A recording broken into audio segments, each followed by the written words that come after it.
Hello, everyone. So today is. I should be a little more prepared. What is today? Today is July 11th, 2022. And out of those 22 stand ups, I've officially done zero, pushed out.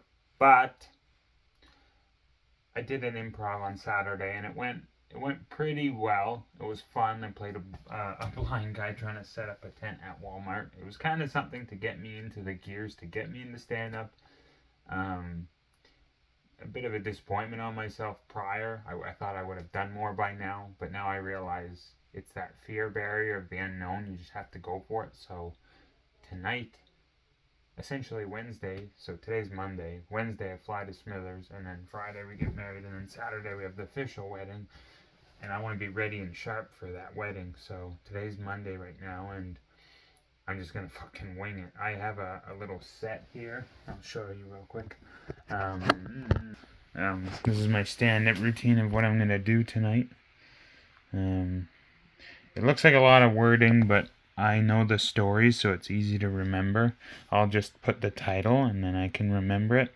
One thing I realized about myself is that perfection is something you should always strive for, or at least excellence, but it's not required when you first start. Because when you first start, if you put that pressure on you, you're not going to do as well as you want. So these are like my little bits. Like one's a funny one about my grandma. Like I love my grandma, but the story's really funny.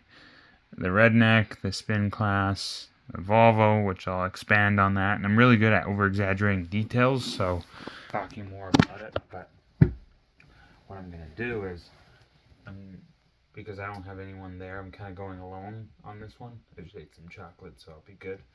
But I'm just going to put the phone in my pocket and record the audio while I do the stand-up so that I have some sort of, not only proof, but like something to look back on, because when you're in it, sometimes, even if you hear laughs, it may be hard until you get more seasoned and comfortable.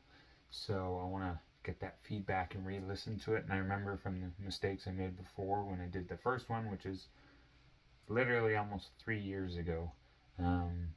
Today's July 11th, 2022. The last time I did it was like September, I want to say September 12th, maybe 2019. It was 2019 and it was September. It was a week before my birthday, or within the week of my birthday coming up. And I did all these fears up to it. And I said, if I don't do this now, it's never going to happen. So I did it. It worked out, but then I bombed so bad. The guy's like, well, if you can't be good, be quick. And I didn't even finish the set. I did like maybe, I think in total I was up there for about a minute. And then I just walked right off. So today I've timed it. I'm probably at 3.5 minutes to 4. But I'll pause a little bit. I'll over exaggerate, add a little extra pieces in the detail. I should be right there in the pocket at about 5 minutes or just under. And then that's good. And yeah, and I'll record the audio so that we have some sort of, it's not proof, yes, but also something as a reference to look back on and see like how I did. And sometimes you might think you did better than you did or worse than you did, but when you have the audio, then you can hear the laughs and where people laughed at. So put it in my pocket or something. But I'm gonna leave and head down there now to go downtown at a place called Johnny Fox. It's just on Main Street there near the Science World in Vancouver. So they do this open mic thing every Monday at, sounds like my advertising, every Monday at 8, but sign-ups at 7:30, but it's like 4:50 right now. So I'm going to head down, get some pizza, maybe just mentally put myself in the right position, and I want to go first. I'm going to go first because it's not just about getting it out of the way. It's about minimizing the gap of fear.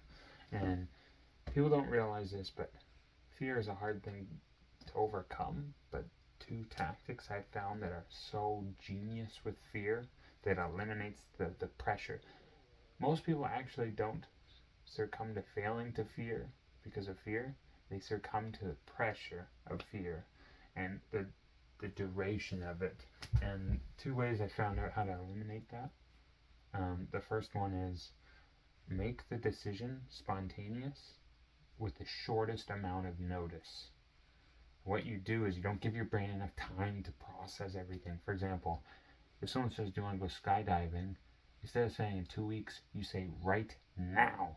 And you're like, you don't have enough time to process, and it works perfect. Second thing you can do, what am I giving tips? Second thing you can do in this case is go first. Don't wait to be the second. You're never giving your body enough time to process the situation, so your actual processing of the situation is going through the situation. So me spontaneously going to stand up tonight doesn't give my brain enough time to go, blah, blah, blah, blah. And then me going first doesn't give myself enough time to watch other people, whether they're good or bad. So I don't have any time to react.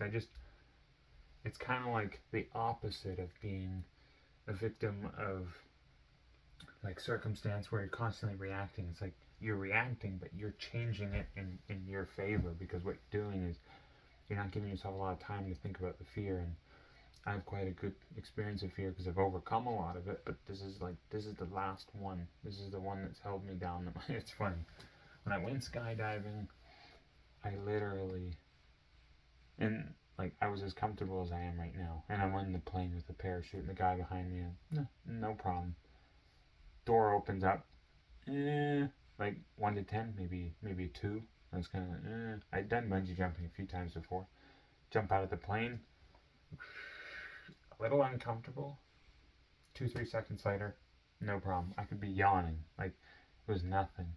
But with a stand-up, it's like 15 out of 10, like just, and immediately. But I realized it's a 2-part reason for that. One, when I was a kid, I had a hyper fear from it because I went around the co-op that I'm still fucking living in, and I put a Michael Jackson like poster on my bike and ran around, told everyone I do this performance, and then everyone came to the red bricks, which is like the middle part, and then everyone showed up, and then I just panicked, and I was like, I'm like, I don't want to do this, and like I gave myself an out, and then that like froze that emotion, and then also a series of insecurities and traumas after that. But yeah, it was just understanding the need to overcome that. So it's so, I fucking lost my train of thought there. Can't remember. So yeah, it's really important, and I should have done it sooner. But yeah, the reason why I had the fear of stand-up, and the second reason, I truly believe, like in my soul, and I gotta say this humbly, but I think what I have to give potentially, and I'm gonna say this humbly again, so it doesn't come off arrogant, but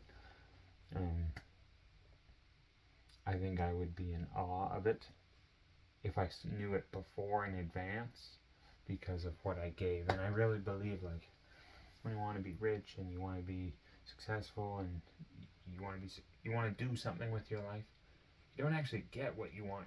You give what you want by radiating what you are. So for me, let's say I wanted to become one of the most successful comedians ever.